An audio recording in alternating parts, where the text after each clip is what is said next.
Good morning, Bucknutters. It is Thursday, October 27th, 2022. I am Dan Rubin. This is the Bucknuts Morning 5 and change. Waiting for some eyeballs to show up, and here they come filing in, and we appreciate it. As always on Thursdays, it's a recruiting extravaganza here. You guys missed the first 30 minutes of the show that we do privately, and let me tell you, it's worth the premium subscription that nobody pays for. We need to get C-SPAN in here to go live with that. As you see at the bottom, William J. Kurelic. At the top, Mark Porter. We are here to talk recruiting. We will take some of your questions. We will not, however, I don't know, I was going to make a gummy joke based on what I see in there, but I'm not going to do it. Guys, how are you? I think we're ready to go. Doing well this morning. So we've been talking about a lot of stuff here off the record, and now we will get rolling with some content suitable for this show. First, William. People love to talk about the crystal balls that roll towards Columbus. It does seem that when a crystal ball is rolling there, the chances that it's a big-time receiver are very good. It's been incredible. You know, we've talked about how we've got into these recruiting battles. I can't remember the last one that had a receiver in it that didn't go our way. Brian Hartline is in charge. He is back to Philadelphia. Perhaps you people have heard of another receiver for Ohio State from Philadelphia who's had a good start to his starting career. Give us the latest on Tyseer Denmark. Well, Tyseer is a kid that Brian Doan, our East Coast guy, who does a great job there. He and I have been talking about Tyseer since, at least early summer, maybe spring.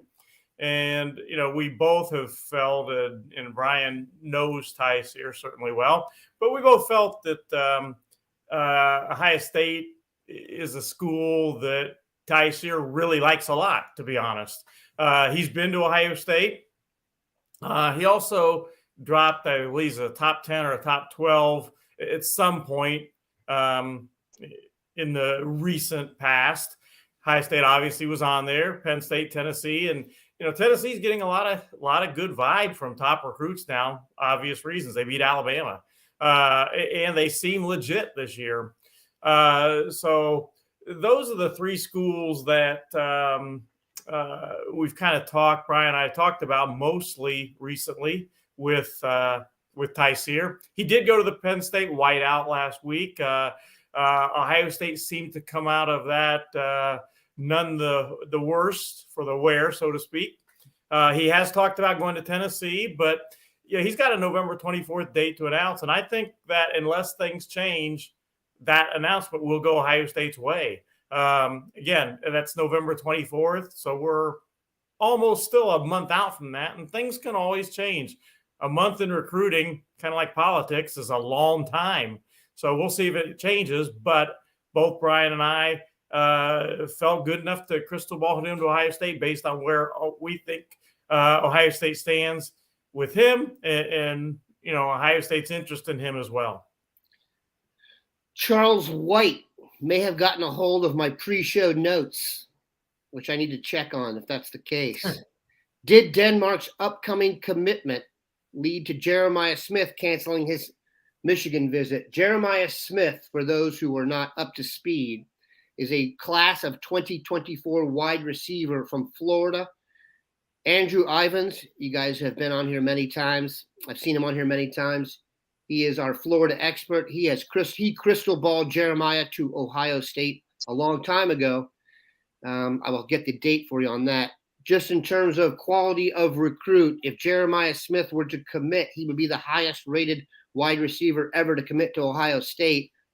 And when you think about the guys they've had recently, that lets you know what type of receiver we are talking about here. Man among boys, Andrew Ivins has dropped the word Megatron in there. William, he just canceled his Michigan visit.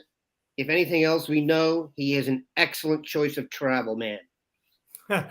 Well, as far as canceling the visit because of Tyseer, not that I have directly been told. I'm not saying that that's not possible, but I have not been directly told that. I felt good about Jeremiah Smith and Ohio State for a long time. I crystal balled him to Ohio State a long time ago as well. I don't make a lot of crystal ball picks that early, but he's one of them that I did. So, I think that I still like the way where Ohio State stands with him. And I don't think that he is afraid of any type of competition. Is he afraid of the class filling up? I don't think so, really. I think he and Brian Hartline have a great relationship, and they know, or I should say, Brian Hartline lets him know what's going on with Ohio State wide receiver recruiting because he does a great job. So I don't think it had, that I've been directly told, the reason for him to do that. But again, I continue to like where Ohio State stands with Jeremiah Smith as well. Speaking of Jeremiah Smith, Jim Graham asks, he's hearing Jeremiah Smith might reclass. Have you heard the same? It's kind of funny. I've heard about 3 or 4 guys lately in the past week, 2 weeks, 3 weeks about reclassifying. Again, I think that's speculation mostly on this part at this point. If you're a wide receiver and you're reclassifying, Ohio State's already got 4 great ones in their 2023 class. To me, I don't know that makes a tremendous amount of sense. So, we'll see, I guess. But to me, this is almost reclassification time right now because I'm hearing so much about it lately. This is about the right time for that to kick in, though, because if you were going to do that, you'd have to have all your ducks in a row a little bit ahead of time. So that makes sense. Bill, and we're going to get to Mark here. We're not excluding him on purpose. We are, like I said, we are legally obligated to update the defensive ends, Mateo Uyungale, Keon Keeley, and Damon Wilson. My understanding is there's been no meaningful progress in either of the recruitments that we need to report. Yeah, it was brought up a while back that maybe all of them, or at least 2 of the 3, would be committed by the end of October. And, if that's going to happen, we're certainly on the clock. None of the 3 seem to be in any big hurry to announce their decision. We know Mateo is going to go through the process. It would be very surprising if he didn't go through the process and make his announcement at the end. That's kind of been the thought process all along, and that really hadn't changed. I don't see that happening. As far as Wilson and Keon, neither one of them has even yet to announce a date to announce. And one of the things Keon has said is that his next thing would be to let everyone know when he is going to announce. And that hasn't even happened yet. So just from talking to those around both Damon Wilson and Keon Keeley, right now their number one focus is on finishing this season and their season, which is appropriate, really. They're seniors. They want to finish things off right. I think that's more of their big focus right now. I don't think either one of them wants to rush into anything. They'll do it on their own timetable, and right now they haven't given a specific timetable. Speaking of timetable, Bill, we are also in need of updating the latest on Caden McDonald. As we talked about, this guy, as you'll see, he's out there a lot on social media. He enjoys the recruiting process, seems to be accessible to many media types. Can you give us the absolute latest? Caden's he's a nice kid, an interesting kid, and he does, I think, like going through the recruiting process. And, who wouldn't? It's a great time for these high school kids. He is going to announce on Halloween, October 31st. I checked with him again just the other day. It might have been yesterday, I believe, just to make sure that that's still his plan. He said it's still his plan. I posted on the Front Row message board and a VIP post. I believe that was 2 days ago, that I've kind of always felt like Ohio State is absolutely in that battle. There's been a lot of talk about other schools, and I've always felt that not quite enough talk about Ohio State. I've got the vibe from Caden that he really likes Ohio State. I was told by one source, like I said, a couple days ago, I think it was, that I posted on our message board that they feel Ohio State may have moved into the lead for Caden. I say that knowing that Caden still has a few days to go before he announces. And Caden seems to like each school he goes to a lot. In fact, I think he sometimes loves each school he goes to. I think he's still thinking things through. I don't think he's made a final decision yet. But I do think Ohio State is a very realistic landing spot for him. His other schools are Oklahoma, Clemson, Michigan, and Florida. It's kind of interesting in that if you talk to people around those programs, each program feels like they still are in the running. Yeah. He has not told the schools, any of them, they're out of it, nor has he told the schools they are the school. And the vibe from every one of the programs is that each program still has a shot at Caden McDonald. I think that leads into our earlier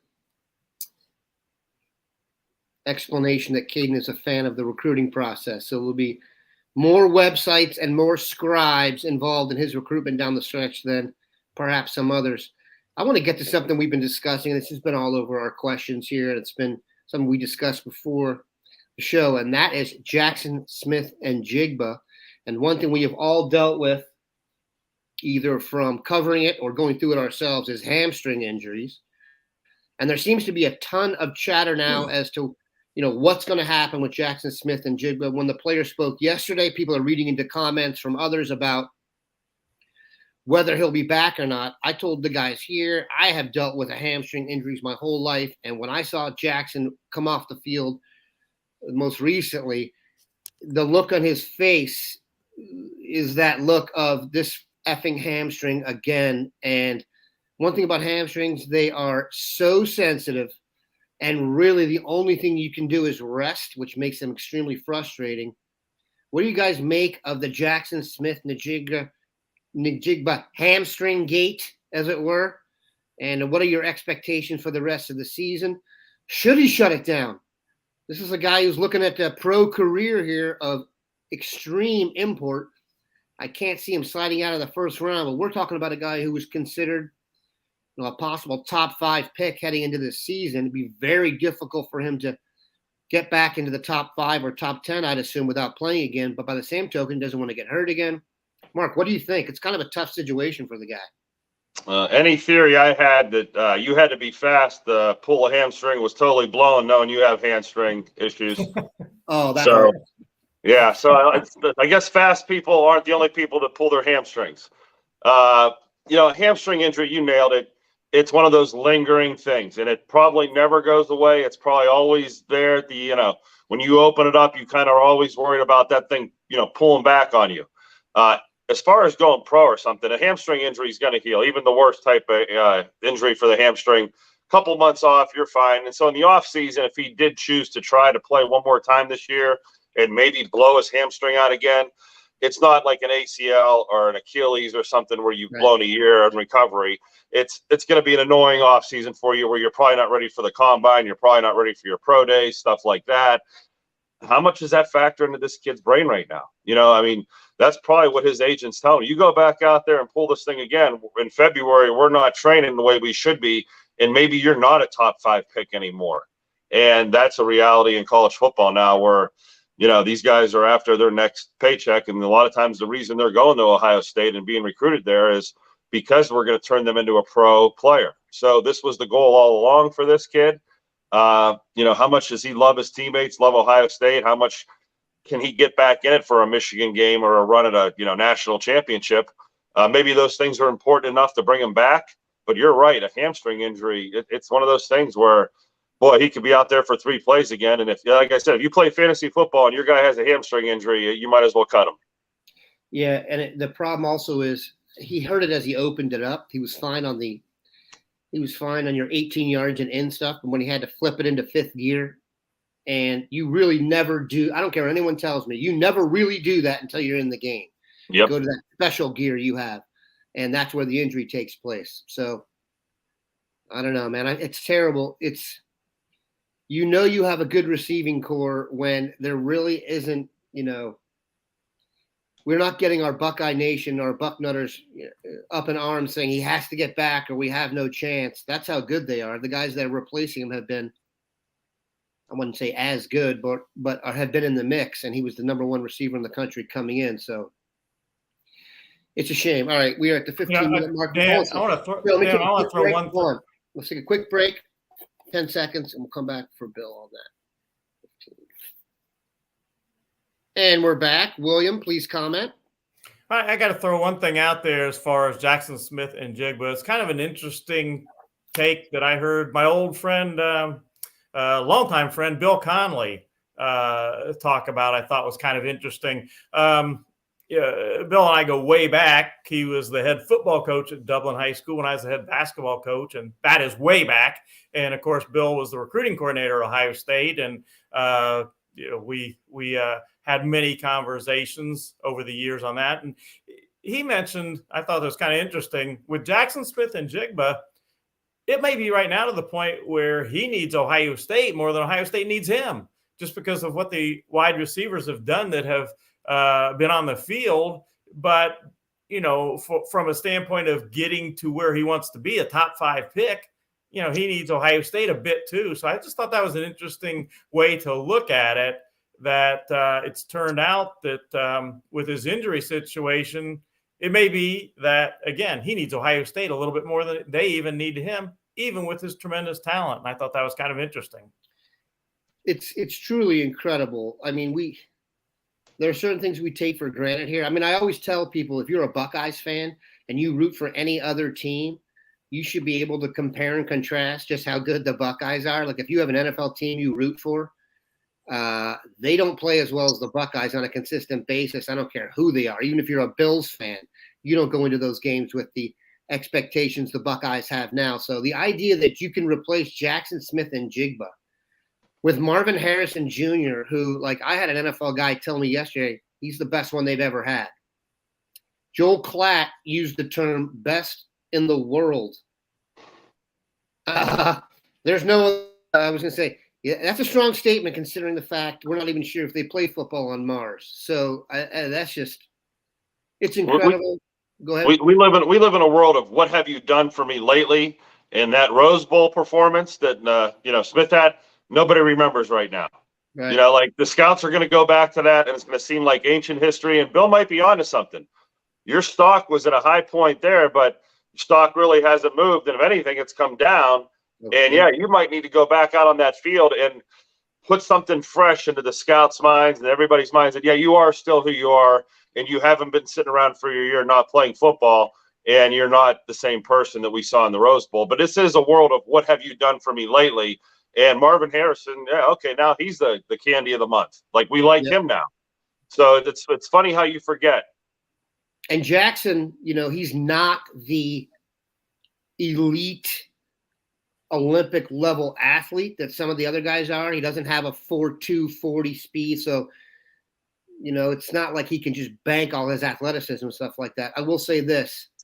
I hope Jackson Smith Njigba slips to about the end of the first round and joins Zeke in Dallas next year, because that would be tremendous. As many Buckeyes can slip towards Ohio State, see Big Hank, see Noah Brown, see Malik Hooker. It's awesome. We had a joke on the thread on our reporters thread yesterday that the Cowboys and the Saints are battling out for right of first refusal on all Buckeyes. So bring the noise.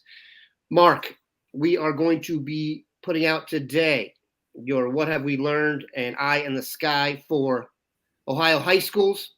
From the past week, it was another record-setting video performance. Some really interesting guys. The Southwest Ohio vibes that I love keep pulsating through. Let's talk about the guys from Springfield and Northmont that you saw, and then maybe let everybody know where you're going to be this weekend. Yeah, the video starts off with Bill Kurelic. He went up to Worcester to see Villa Angela St. Joe's play Worcester. It was not the Week 10 battle that he expected to get into the playoffs. It seems like Worcester kind of laid down in a hurry. And Bo Jackson, the last couple times I've seen him, he's been in and out of the game. He's been injured. Bill got a couple clips of him. He had a touchdown run, but I think they only used him as needed. And the other surprise up there is, I think Bill talked about him, is Dominique Kirks, the defensive end. He's a player that we're going to be looking at maybe as a defensive tackle this summer, and he'll be a name that Ohio State runs through there. But you alluded to, I went down to Southwest Ohio, caught the Northmont-Springfield game. Boy, is Northmont loaded. Boy, is Springfield loaded. Northmont, Dalen Wilkins, the receiver. Wow. I've heard about him. I've seen him as a sophomore, but to see him this year, he put on a little show for me, made a few plays, kind of big-timed it when they needed him, and kind of, I want to say mossed some people, but stole the show for a few plays. And then Dorian Brewer, the freshman or a sophomore. Geez, oh, man. Two big-time players that Bucknutters really haven't really talked about on their boards, but as they get to the offseason, I think they're going to be a couple guys that come into focus. They even had a defensive end, 6'4", 210, Cedric Works. Seems like every time I go to a game this year, I'm finding another defensive end prospect in Ohio. It was Gahanna Lincoln a few weeks ago. It was down there at Anderson and West Claremont a few weeks ago. I saw some defensive ends, so I like that. Aaron Scott over at Springfield. Every time Bill's gone to see him, he's given me 4 or 5 plays of Aaron Scott just running with people down the field because nobody throws footballs his way. There's not really highlights. When you shut down people, there's nothing to highlight except for you running with them.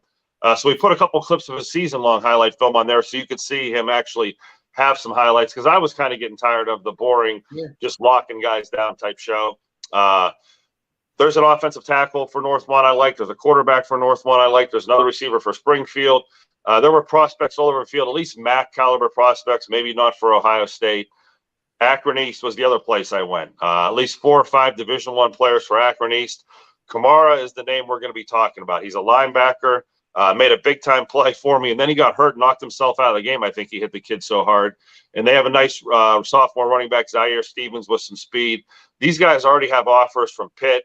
They've been offered early over at Akron East, so we're going to be talking about them more this summer. So I think I was on to some places where a little off the radar, but as we get into the offseason, these guys will come into focus. I'm mentioning right now.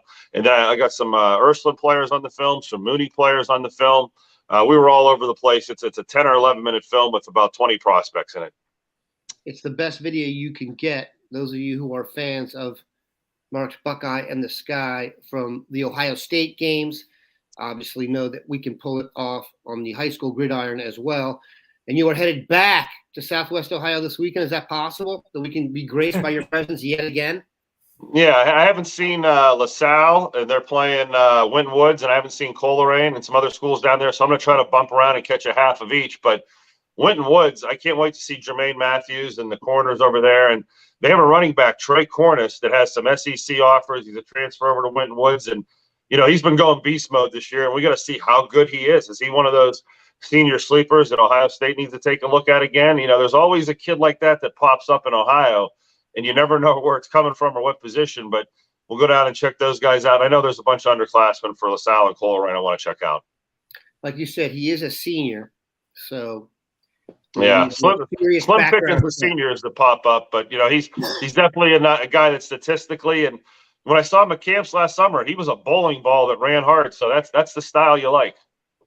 Well, one thing that I want to touch on that Mark mentioned, that you go to see these cornerbacks that are Ohio State caliber, and I always kind of not look forward to that in one way because I know nobody's going to throw at them. There's not going to be a lot to see because they're going to, if you got an Ohio State cornerback commitment on one side, you usually don't throw that way unless, of course, you're playing Lakota West, who has Ohio State caliber guys almost all over their secondary. Then, what do you do? But in the case of Jermaine Matthews, it's been a little different. He's had a great senior season. I think he's like at 5 interceptions or something like that this year. I know he's returned 3 of them for touchdowns. So even though, maybe he doesn't get challenged, he really has been involved this year, made big plays. He's returned on special teams. He's had touchdowns. I think Mark may get a little more out of that than maybe the traditional cornerback that doesn't get into any action when you go see him play. And I know the feeling there for sure. Yeah, that's why you see a lot of those guys get involved in the special teams game. They'll let them go back and return punts or kicks just to keep them interested. I mean, you go watch an Ohio State corner on Friday night, it's like taking an Ambien and trying to stay awake. There's not much going on out there. I don't want to get into all the inebriants that are being discussed in the anyway Comments. Yeah. So let's talk about this weekend, Bill. You are not hitting the road because arguably the most well-known prospect Ohio State is chasing is going to be on national television, and we need all eyes focused on that. Yeah, that's the plan right now. Of course, plans are always subject to change, but the plan right now is that Dylan Raiola, 2024 Ohio State quarterback commitment, he is on the ESPNU game of the week. So he will be playing Friday night against Chandler Basha, who is a very good team too. They're not big rivals really necessarily. They're rivals, but not necessarily huge rivals, even though they're in the same town, Chandler against Chandler Basha.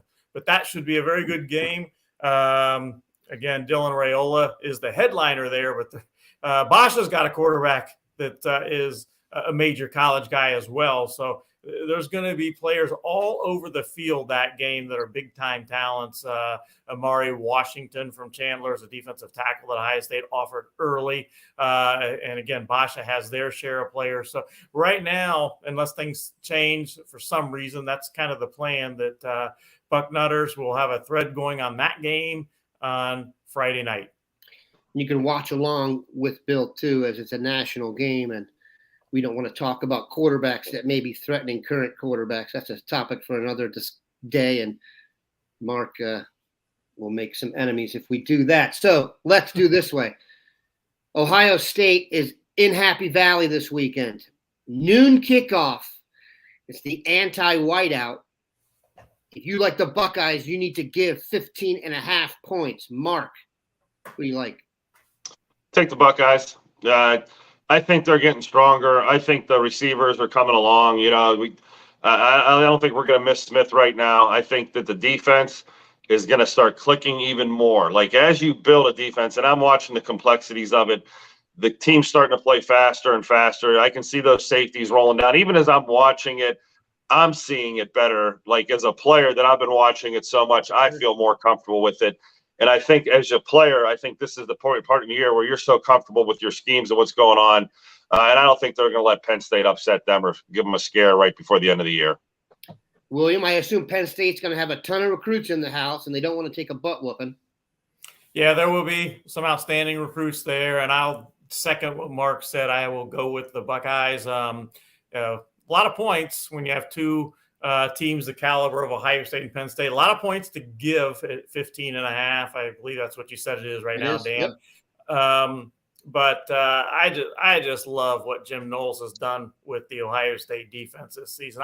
It seems like every week on some radio, television, whatever show, I mentioned that's kind of the thing that just I'm marveling at. Where this defense was last year, the year before, to where it is now, it's just incredible with what Jim Knowles has done. And not only are they stopping people, making them punt, but they're getting them to turn it over now too. So love where Ohio State's defense is at. Perhaps his most impressive achievement so far is he apparently has turned Zach Harrison into the player that everybody thought he would be for the last, literally 7 years. We've been hearing about this guy since he was a sophomore in high school. Hold on a second. I did a speaking engagement at Olentangy Orange High School, and I was 3 or 4 minutes into my speech, and I was talking about what a prospect looks like, and Zach Harrison walks in as an 8th grader, and I said, if you look like that, you're not going to have to worry about your recruiting process. So I think I've been worried. I think I've been following him for 9 years. That's literally almost a decade ago. I mean, we're not. Yeah, like I remember. Like, I wonder who this kid walking in just looks like a giant. And if you look like this kid, and they're like, oh, this is our 8th grader or a freshman to be. So I've had expectations since the first time I've laid eyes on him. I could go back just as far on that one because my daughter, my son and daughter both went to Orange High School. And my daughter was a volleyball player. She's a softball volleyball player, but a volleyball player at Orange with Zach Harrison's older sister. So I had been exposed to Zach Harrison since about 8th grade, approximately, maybe 7th grade, right in there as well. But Bill had to come over the top on me. Had to lay down a pocket aces. Yeah. Yeah. You got but I skunked. think it'd be right about the same time, Mark, I think. That was pretty good, Bill. I just imagine an NFL guy watching the game this past weekend who maybe didn't know a lot about Zach Harrison and being like, what the F is that? Because, I mean, it was everything you'd ever want to see in a defensive end. Let me tell you something. Zach Harrison in the draft is going to be one of the more interesting guys because, as Mark will tell you, beauty is in the eye of the beholder. And when you have 32 beholders, someone is going to go gaga on Zach Harrison. I can almost guarantee that right now. So from 8th grade to the Bentley, he's going to be in good shape come draft time. We appreciate these guys. We got a little off track there. We were a little late today. That's on me. It's never these dudes. You're the most punctual guys in town. Have a good one, Bucknutters.